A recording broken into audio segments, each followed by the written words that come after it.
کارکنان بھی ہمارے شہید کیے گئے، الزام بھی ہم پر لگایا گیا اور سزا بھی ہمیں دی گئی، اور 9 مئی کے دن جس طرح قوم کی ماؤں بہنوں کو سڑکوں پر گھسیٹ کر ان کی توہین کی گئی وہ شرمناک ہے۔ 9 مئی باقاعدہ منصوبہ بندی سے عمل میں لایا جانے والا ایک ایسا پلانٹڈ فالس فلیگ آپریشن تھا، اس میں کسی بھی ذی شعور کو کوئی شبہ نہیں ہونا چاہیے۔ یعنی عمران خان نے کھول کر تمام تر چیزیں بیان کر دی تھی۔ عمران خان نے کہا مجھے 9 مئی والے دن اسلام آباد ہائی کورٹ کی حدود سے ایک سوچے سمجھے منصوبے کے تحت بغیر وارنٹ کے رینجرز کے ہاتھوں توہین آمیز انداز میں غیر قانونی طور پر حراست میں لیا گیا تاکہ عوام کے جذبات ابھارے جا سکیں، اور پھر اپنے لوگ شامل کروا کر پرامن احتجاج کو فالس فلیگ آپریشن کے اندر بدل دیا گیا۔ 9 مئی سے پہلے ہی ہمارے 10,000 کارکنان کی فہرستیں تیار تھیں جنہیں چند دنوں میں گرفتار کر لیا گیا۔ 9 مئی کی آڑ میں پاکستان کے عوام پر ظلم و فسطائیت کے پہاڑ توڑے گئے، ہمارے لوگوں کو شہید اور زخمی کیا گیا، ہزاروں کارکنان کو غیر قانونی چھاپے مار کر گرفتار کیا گیا، جبری طور پر اغوا اور گمشدہ کیا گیا، لوگوں کو ملٹری حراست میں دے کر تشدد کا نشانہ بنایا گیا۔ ہمارے کئی لیڈران اور کارکنان ابھی تک ان مقدمات میں ناحق پابند سلاسل ہیں، اور 9 مئی کا مقصد تحریک انصاف کو کچلنا تھا، اور یہ سلسلہ اب بھی جاری ہے۔ 9 مئی کے جھوٹے بیانیے کی آڑ میں لوگوں کے بنیادی انسانی حقوق سلب کر کے ان سے جینے کا حق چھینا گیا۔ ملکی تاریخ میں اس سے پہلے صرف سقوط ڈھاکہ کے وقت کسی سیاسی جماعت کے ساتھ ایسا سلوک کیا گیا تھا کہ عورتوں کی حرمت اور بچوں تک کا لحاظ نہیں کیا گیا۔ اب ایک بات واضح ہے کہ نہ صرف عمران خان کے ایکس اکاؤنٹ کو باقاعدہ طور پر وزٹ کیا جاتا ہے سپریم کورٹ آف پاکستان کے آئینی بینچ کی جانب سے، کیونکہ آپ کو یاد ہوگا سقوط ڈھاکہ کا ذکر بھی کل آیا اور کہا گیا کہ اس کا کچھ اور کانٹیکسٹ تھا، اور آج جب مسرت حلالی صاحب نے اس کے اوپر رد عمل دیا تو وہ بڑا انٹرسٹنگ تھا، جو کہ بلا شبہ اس معاملے کو عمران خان کی کامیابی کی طرف لے جا رہا ہے۔ عمران خان نے کہا ہمارے 12 مطالبے کے باوجود 9 مئی اور 26 نومبر پر جوڈیشل کمیشن قائم نہیں کیا گیا۔ اگر جوڈیشل کمیشن کا قیام ہو جاتا تو عوام کے سامنے سب حقائق آ جاتے۔ جوڈیشل کمیشن کے قیام کا مقصد یہی ہوتا ہے کہ جن معاملات پر دو رائے موجود ہوں ان کی شفاف تحقیقات کر کے اصل حقائق عوام تک پہنچائے جائیں، اور اصل مجرموں کا تعین کیا جا سکے، اور ہم تو 9 مئی کے واقعات کی CCTV فوٹیج برآمد کرنے کا بھی مطالبہ کرتے ہیں۔ یہ بڑا امپارٹنٹ نکتہ ہے عمران خان کا۔ ہم نے انسانی حقوق کی خلاف ورزیوں سے متعلق عدالت میں سے رجوع کیا۔ جسٹس باقر نجوی کی سربراہی میں لاہور ہائی کورٹ کے ایک بینچ نے ہماری پٹیشن سنی، جس کا فیصلہ 1.5 سال سے محفوظ ہی ہے۔ انورٹڈ کاماز میں عمران خان نے لکھا عامر فاروق سے لے کر قاضی فائز عیسیٰ تک اور اب یحییٰ آفریدی اور آئینی بینچ کے سربراہ نے بھی انسانی حقوق سے متعلق ہماری درخواستوں پر کوئی سنوائی نہیں کی۔ اب بھی اگر جوڈیشل کمیشن کا قیام ہو جائے تو 9 مئی پر ریاست کا جھوٹا بیانیہ زمیں بوس ہو جائے گا، جسے عوام پہلے ہی 8 فروری 2024 کو مسترد کر چکے ہیں۔ اہم ترین نکتہ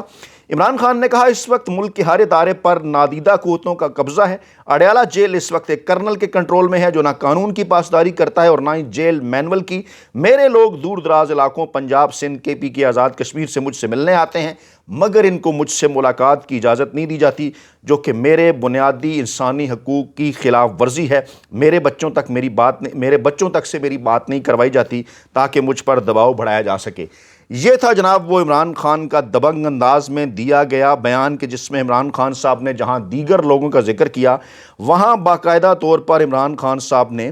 اس کے اندر مسرت حلالی صاحبہ کے بھی ذکر دیا کہ انہیں یک طرفہ ریمارکس نہیں دینے چاہیے، کیونکہ اس کیس کے اندر ان کی جانب سے ایسے ریمارکس آئے تھے سامنے جو یہ ظاہر کر رہے تھے کہ 9 مئی جو ہے وہ پاکستان تحریک انصاف نے کیا، یا عمران خان کی، یا خدا نخواستہ پاکستان تحریک انصاف کی پاک فوج کے خلاف کسی قسم کی کوئی سازش تھی۔ اب یہ بیان جناب آتا ہے، 1-2 دن کا بھی صبر نہیں کیا جاتا، اور رد عمل کے طور پر آج اپنے پسندیدہ صحافی کے ذریعے،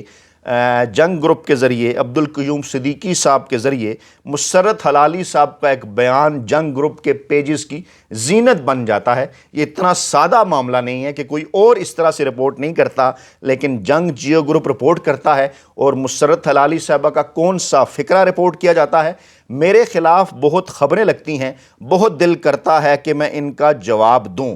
آپ کو یاد ہوگا کہ عمران خان صاحب نے جب خط لکھے آرمی چیف صاحب کو، لوگوں نے کہا کہ کیا ان کا مقصد ہے، کیا فائدہ ہے، کوئی جواب نہیں آئے گا۔ پہلے سیکیورٹی ذرائع سے جواب آیا، اس کے بعد غیر رسمی گفتگو صحافیوں سے وہاں سے جواب آیا، اس کے بعد پھر آرمی چیف صاحب نے یونیورسٹیز کے طلباء سے ملاقاتیں کیں، تو وہ بھی بالواسطہ ایک قسم کا جواب تھا کہ نوجوان تو پاک فوج کے ساتھ کھڑے ہیں، آپ کن فالٹ لائنز کی بات کر رہے ہیں۔ اور آج جب مسرت ہلالی صاحبہ نے یہ بات کی تو اس کو بھی ان کا جواب سمجھا جانا چاہیے، اور یہ بہرحال ہے ہی جواب۔ بے شک انہوں نے کہا کہ میرا جواب دینے کو دل کرتا ہے، لیکن مجھے جو ہے وہ میرا جو منصب ہے اجازت نہیں دیتا، لیکن بہرحال جواب تو آ گیا۔ فوجی عدالتوں میں سویلینز کے ٹرائل کے فیصلے کے خلاف یہ اپیل تھی، اس پر سماعت کے دوران جناب انہوں نے ریمارکس دیے کہ میرے خلاف بہت خبریں لگتی ہیں۔ اب ہم نے تو نہیں دیکھی ان کے خلاف کسی قسم کی کوئی خبر لگی ہو، بیسیکلی یہ بیان تھا عمران خان صاحب کا ایکس کے اوپر کہ جج صاحبان کو، پھر نام لیا عمران خان نے مسرت ہلالی صاحبہ کا، کہ انہیں یک طرفہ قسم کے ریمارکس ایسے معاملے کے اندر ہرگز نہیں دینا چاہیے جو کہ پاکستان تحریک انصاف پہلے ہی کہہ چکی ہے کہ اس کی تحقیقات کرائی جائیں۔ دونوں طرف کا جو موقف ہے وہ سامنے رکھنا چاہیے، کیونکہ عمران خان کا اور پاکستان تحریک انصاف کا موقف تو یہ ہے کہ یہ معاملہ سارا ان کے خلاف جو ہے وہ ان کے خلاف پلان کیا گیا۔ اچھا، یہ جناب سپریم کورٹ کا آئینی بینچ تھا، 7 رکنی جناب یہ بینچ ہے۔ اس میں سویلینز کے ٹرائل کے فیصلے کے خلاف اپیل پر جسٹس امین الدین خان صاحب کی سربراہی میں یہ سماعت ہو رہی تھی، اور اس میں جناب یہ جو ہے یہ ریمارکس آئے مسرت ہلالی صاحبہ کی جانب سے۔ مزید بھی چیزیں ہیں لیکن ہم سر دست انہی کے اوپر بات کر رہے ہیں۔ انہی کو کیونکہ جنگ جیو گروپ نے نہ صرف کوٹ کیا، انہی کو جو ہے اوپر ہیڈ لائن بنایا، اور انہی کو ایک قسم سے عمران خان کے جواب کے طور پر پیش کیا، یعنی سپریم کورٹ آف پاکستان کی جج مسرت ہلالی صاحبہ کی جانب سے عمران خان کے ایکس اکاؤنٹ پر کیے گئے ان کے بیان کا جواب دیا گیا ہے، جو کہ انتہائی غیر معمولی ہے، اور عمران خان نے بہرحال بات کرنے پر اور بولنے پر مجبور کر دیا، خط لکھ کر سپریم کورٹ کے چیف جسٹس کو، پاکستانی عدلیہ کو، پاکستانی اسٹیبلشمنٹ کو۔ دوسری جانب انہی خطوط کے اگر معاملے کو لیا جائے تو بڑی بے چینی ہے۔ مریم نواز صاحبہ بھی جناب ان کی جانب سے بھی بالواسطہ طور پر اس خواہش کا اظہار کیا گیا، جسے پاکستان تحریک انصاف نے پکڑ لیا، اور پاکستان تحریک انصاف نے یہ دعویٰ کیا کہ اصل میں تو مریم نواز صاحبہ یہ چاہتی ہیں کہ عمران خان انہیں خط لکھیں کیونکہ ان کو اپنی اہمیت کا احساس نہیں ہو رہا۔ مریم نواز صاحبہ کو عمران خان خط لکھیں گے تو ان کو اپنی اہمیت کا احساس ہوگا، کیونکہ بالکل فرعونیت تھی ان کے لہجے کے اندر۔ نارووال جلسے میں جب انہوں نے کہا کہ عمران خان اب میری قید میں ہے، عمران خان کی رہائی کی چابیاں میرے پاس ہیں، عمران خان نے انہیں بھی بولنے کے اوپر مجبور کر دیا، جس کے جواب میں بیرسٹر سیف کا آج رد عمل آیا۔ پاکستان تحریک انصاف کے ترجمانوں میں سے ایک ترجمان ہیں، انہوں نے انکشاف کیا اس بات کا کہ مریم نواز صاحبہ چاہتی ہیں کہ عمران خان انہیں خط لکھیں۔ جی ہاں، مشیر اطلاعات ہیں خیبر پختونخوا حکومت کے بیرسٹر سیف صاحب، انہوں نے یہ دعویٰ کیا کہ مریم نواز شریف صاحب نے اس خواہش کا اظہار کیا ہے اصل میں اپنے اس بیان کے اندر کہ عمران خان انہیں خط لکھیں، لیکن ان کی یہ حسرت پوری نہیں ہوگی۔ یہ جو رد عمل ہے پاکستان تحریک انصاف کا،